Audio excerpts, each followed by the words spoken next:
Want to look young and beautiful? Eat foods rich in retinol. If you want to look young and radiant, you need to add retinol to your diet. Here we list the foods that are a rich source of this nutrient. 1. Dairy products. Milk and dairy products are good sources of retinol, so add a lot of yogurt, sour cream, cheese and butter to your diet. It will stimulate the production of collagen, and this, in turn, will fade away fine lines and wrinkles from your face. 2. Seafood. Fish is a rich source of retinol. Add mackerel, salmon and tuna to your regular diet. They are also a rich source of omega-3, which is again good for your skin health.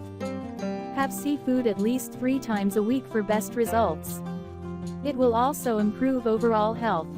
3. Meat. This gives you not only retinol or vitamin A, but also the antioxidant vitamin B. This is good for skin health as it will boost elasticity and keep your skin looking young and radiant.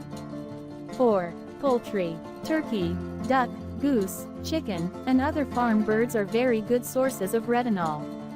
It offers protection to your skin from the damages caused by the sun. It fades away marks and spot on the skin. Try and have it at least 3 times a week if not daily. If you find this video helpful, please subscribe to my channel and share it with your friends and family. Thank you.